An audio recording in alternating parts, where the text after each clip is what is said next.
Hello दोस्तों, स्वागत है फिर से एक नए व्लॉग में। जैसा कि अभी आपको मेरे लेटेस्ट वीडियो में कुछ में देखा होगा, मैं अभी लद्दाख गया था। लद्दाख का मेरा टूर कंप्लीट हो चुका है और हम आ चुके हैं वापस। आज मैं आपको इस वीडियो में आपको बताऊंगा कि लद्दाख में हमने कैसे क्या प्लानिंग करी थी, कैसे हम गए थे, कहाँ और कहाँ हम ठहरे थे, क्या हमारा खर्चा आया। ये सब डिटेल में मैं आपको बताऊँगा। कहाँ हमें जाना चाहिए, ठंड इतनी ज़्यादा है, कैसा क्या माहौल है वहाँ पर, तो वो पूरी डिटेल्स मैं आपको इस वीडियो में बताऊँगा। चलिए शुरू करते हैं। जय बाबा की। तो दोस्तों, बात कर रहे हैं प्लानिंग की। प्लानिंग का ऐसा है, हम 3 लोग गए थे, 3 दोस्त थे, हम फ्रेंड गए थे और हम तीनों का फर्स्ट टाइम लद्दाख का टूर था। तो इसलिए हमने पहले से ही पैकेज बुक करवा लिया था, क्योंकि इस टाइम पे वहाँ बर्फ़बारी काफ़ी ज़्यादा है, आधे रास्ते ऑलमोस्ट बंद है, ठंड इतनी ज़्यादा है कि रोड भी कई सारे क्लोज़ हैं। तो रिस्क नहीं लेना चाहते थे, फर्स्ट टाइम में रिस्क लेना बनता भी नहीं। तो इसलिए हमने पहले से ही अपना टूर पैकेज फ़िक्स कर रखा था, और ताकि हमें इतनी कोई दिक्कतों का सामना करना ना पड़े। दोस्तों, हम तीनों जो है फ़्लाइट से गए थे दिल्ली से ले के लिए, क्योंकि रोड ऑलमोस्ट सारे क्लोज़ हो चुके हैं, तो रोड से कोई रास्ता नहीं है। तो हम फ़्लाइट से गए थे, और क्योंकि हमें टाइम भी हमारे पास कम था, बाय रोड जाने का हमारे पास टाइम नहीं था, तो फ़्लाइट से हम जो है कन्वीनियंट लगा तो हमने फ़्लाइट बुक की। फ़्लाइट का जो हमारा जो एक्सपेंसेस लगा था करीब 5500 रुपये पर पर्सन जो लगा था, आने जाने का दोनों, जो कि हमें बहुत अच्छी डील मिल गई थी। एक एप्लीकेशन है स्काई स्कैनर करके, उस पर हमने डील चेक करी, तो ये आने जाने की हमें 5500 रुपये में एक बंदे की टिकट मिल गई थी। लिंक मैंने डिस्क्रिप्शन में डाल दिया है। आप भी इसमें देख के जो है कोई भी जिसमें सस्ती से सस्ती फ़्लाइट इसमें शो करती है, आप उसे बुक कर सकते हैं। ये सबसे बढ़िया ऑप्शन है। और जो हमने टूर पैकेज लिया था वो करीब हमने लिया था 50,000 रुपये का, जिसमें हमारा 3 लोगों का रहना, खाना और ट्रांसपोर्टेशन एयरपोर्ट से पिक एंड ड्रॉप फ्री था। और स्कॉर्पियो गाड़ी हमें मिली थी जो कि घुमाने के लिए मिली थी। ये सब चीज़ें उसके अंदर इंक्लूडेड था। ये भी काफ़ी अच्छी डील थी। हमें ड्राइवर भी बहुत अच्छा मिला था, और होटल भी काफ़ी सही था। 2-3 जगह जहाँ भी हम गए वहाँ पर होटल अच्छे ही मिले थे। टोटल 4 दिन की हमारी ट्रिप थी।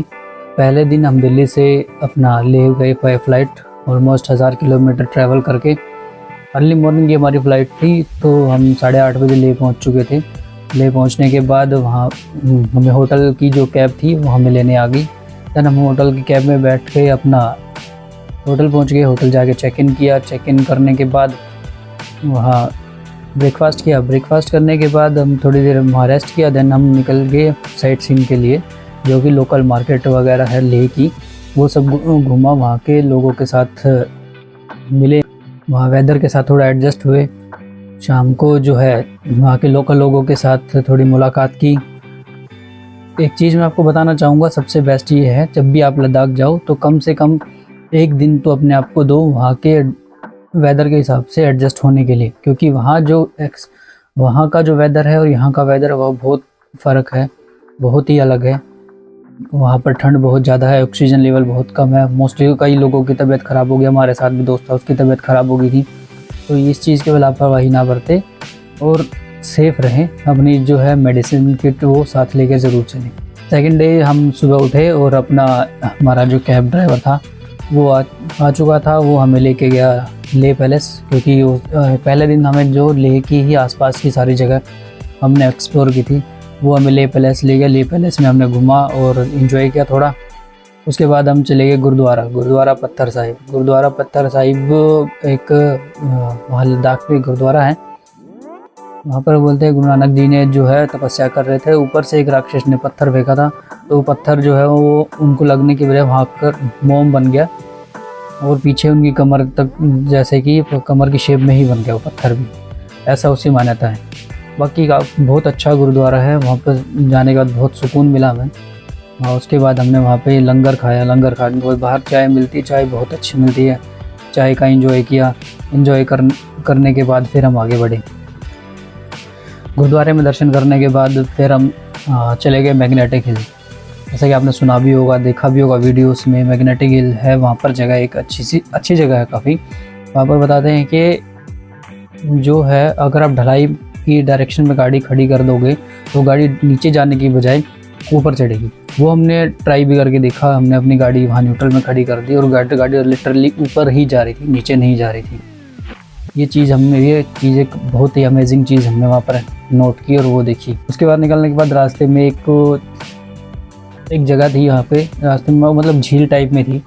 वो झील जमी हुई थी पूरी स्नो से जमी हुई थी। तो हमारे रुके वहाँ लोग स्नो एक्टिविटी कर रहे थे। एक्टिविटी हम लोग भी पहुँच गए, चलो हम भी कुछ एक्टिविटी करते हैं, देखते। एक्टिविटी करने चले गए तो देखा वहाँ पर स्नो एक्टिविटी जो स्केटिंग होता है, आइस स्केटिंग, वो लोग कर रहे थे। हमारा एक फ्रेंड था मेरा मनदीप, वो बोला कि मैं भी करूँगा। उस चक्कर में वो, बट हमें किसी को आता नहीं था ये सब चीज़ें करना। ज़बरदस्ती, अगर ये मैं बोलूँ अगर किसी को नहीं आता तो ज़बरदस्ती ना करे, बेकार में चोट लग सकती है। और वही हुआ उसके साथ। वो स्केटिंग करने लग गया और स्केटिंग करते हुए उससे हुई नहीं, वो स्लिप होके गिर गया, उसको लगी चोट। काफ़ी ज़्यादा चोट लग गई उसको। ड्राइवर भी जो हमारा बेचारा उससे हेल्प कर रहा था करने में। फिर कुछ नहीं, हम चुपचाप वहाँ से निकल गए। निकलने के बाद हम पहुँच गए संगम में, दो नदियों का संगम में, जंस्कार और इंडस नदी, दोनों नदी आपस में आके मिलती है। वहाँ देखने का नज़ारा बहुत ही बढ़िया है, बहुत ही शांति वाली जगह है। आप आराम से बैठो, पीस ऑफ माइंड, कोई सोच नहीं, कोई शोर शराबा नहीं, आराम से बैठ के वहाँ एंजॉय कर सकते हो।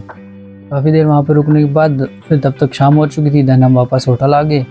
होटल आने के बाद हमने रेस्ट किया, क्योंकि अगले दिन हमने जो निकलना था नुब्रा वैली के लिए, तो हम रात को हमने स्टे किया। बट एक मन में थोड़ी सी कमी महसूस हो रही थी कि अभी तक मैंने जो है, हम लोगों ने लाइव स्नोफॉल नहीं देखा था। लाइव स्नोफॉल जो हम चाहते थे देखना, वो नहीं हो रहा था। दैन ऐसा ही अगले नेक्स्ट डे हम सुबह उठते हैं। सुबह उठ के मैंने बाहर देखा खिड़की से, तो देखा सब कुछ सफ़ेद हो चुका है, सब कुछ सफ़ेद। देन मैं बाहर निकल के देखा तो लाइव स्नोफॉल हो रही थी। छत पे जाके देखा, चारों तरफ पूरा सफ़ेद ही सफ़ेद चादर बिछी हुई है। देन रूम में आकर अपना रेडी हो के हम निकलना था नुब्रा वैली के लिए, जो वहाँ से लेह से करीब 160 किलोमीटर है। यहाँ से निकलते हैं, होटल से निकलने के बाद पहले हम पहुँचते हैं शांति स्तूपा में, वहाँ रुकते हैं। शांति स्तूपा से निकलने के बाद हम पहुँचते हैं Khardungla pass, world highest second motorable road. भाई जैसा नाम है वैसी ही वो जगह है। इतनी ज़्यादा एक्सट्रीम ठंड, -24 डिग्री टेम्परेचर। हाथ अगर ग्लव से निकाल दो तो हाथ नीले पड़ जाए। चारों तरफ बर्फ़ ही बर्फ़ और कुछ दिखाई नहीं दे। इतनी हाइट पे ऑक्सीजन लेवल बिल्कुल कम, सांस लेने में हमें दिक्कत। जो फ्रेंड की तबीयत थी वो ख़राब हो रखी थी, तो उसे दिक्कत आने लगी और हम मैक्सिमम वहाँ आधे घंटे से ज़्यादा नहीं रुक पाए। वहाँ पर हमने आर्मी की चेक पोस्ट भी देखी। मैं सोच रहा हूँ वो लोग कैसे वहाँ रहते होंगे, इतनी एक्सट्रीम, इतनी ज़्यादा ठंडी जगह, जहाँ चारों तरफ कुछ नहीं, सिर्फ बर्फ़ ही बर्फ़ दिखाई देती है। तो वहाँ जो है मज़ा बहुत आता है। अगर जैसे एक्सट्रीम वेदर, एक्सट्रीम से भी एक्सट्रीम एडवेंचर करना है तो बहुत ही अच्छी जगह। हम वहाँ से फिर निकलने के बाद हम पहुँच जाते हैं डिस्किट मोनेस्ट्री। ये वहाँ एक मोनेस्ट्री है, वहाँ बहुत पुरानी, लद्दाख की मानो तो सबसे पुरानी मोनेस्ट्री है। वहाँ पर भगवान गौतम बुद्ध की 33 फीट ऊंची एक मूर्ति है और चारों तरफ पूरा लद्दाख दिखाई देता है। काफ़ी हाइट पे है, आप देखोगे बड़ा मज़ा आएगा, वहाँ पर सुकून मिलता है। वहाँ पे वहाँ से पूरा हुंतर वैली, नुब्रा वैली भी दिखाई देता है।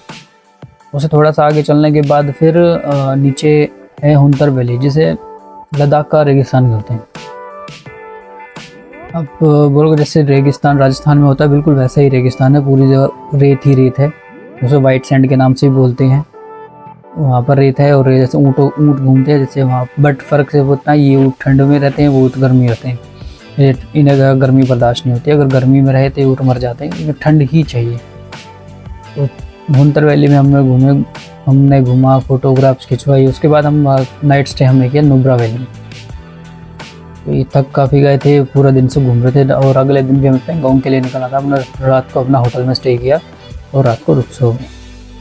नेक्स्ट डे 4th में हम सुबह उठे, अपना ब्रेकफास्ट किया, दैन हम निकल गए पेंगोंग लेक के लिए, जो कि वहाँ से करीब 200 किलोमीटर पड़ता है।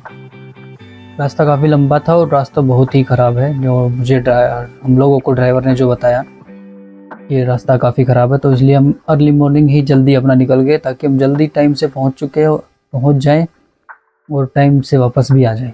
काफ़ी देर ट्रैवल करने के बाद फिर हम पहुँच जाते हैं पेंगोंग लेक में। पेंगोंग लेक देखा तो पूरी की पूरी फ्रीज़ हो चुकी थी और हम लिटरली पेंगोंग लेक के ऊपर घूम रहे हैं, उस पर घूम रहे हैं, ना डांस कर रहे हैं, और भी लोग जो है घूम रहे हैं। नीचे नीचे पानी के अंदर नीचे सब दिखाई दे रहा है, नीचे मछलियाँ दिखाई दे रही थी।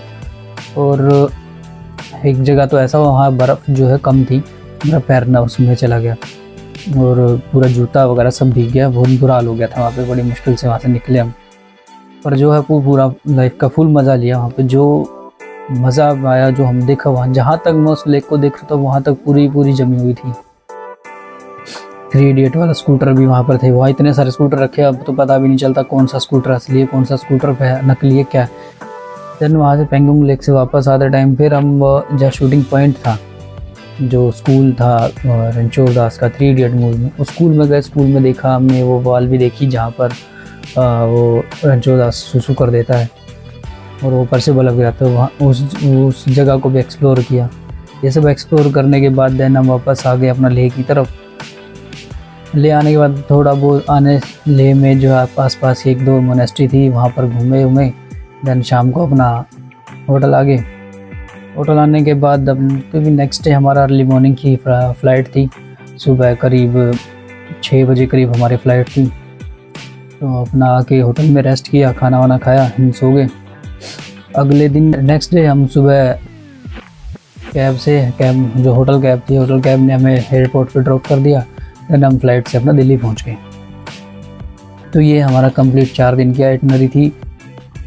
इन 5 दिनों के अंदर हमने अपनी लाइफ को फुल एंजॉय किया। और एक्सपेंसेस अगर इसकी बात करें तो हमारा टोटल एक्सपेंस करीब 70,000 रुपये लगा था। तो मान के चलो अप्रोक्स पर पर्सन हमारा 24,000 रुपये लगा था। विंटर में अगर कोई जाना चाहता है लद्दाख में तो प्रिपेयर होके जाएं, ऐसे ही नहीं कि हाँ जी चल पड़ते हैं। प्रिपेयर होकर अच्छे से प्रिपरेशन करके जाएं, हेल्थ के से रिलेटेड मेंटली और फिज़िकली दोनों तरफ से। अपनी प्रॉपर मेडिसिन किट लेके जाएं, प्रॉपर हेल्थ किट लेके जाएं तभी। और आप एक्सट्रीम अगर एडवेंचर करने के मूड में हो तो ही आप जाओ। फैमिली के साथ तब भी इस टाइम पे जाने का नहीं है। आप तो एडवेंचर के लिए जाते हो तो सबसे बेस्ट है। चलिए मिलते हैं फिर आपसे किसी नए व्लॉग में, तब तक के लिए बाय और अपना ख्याल रखिएगा।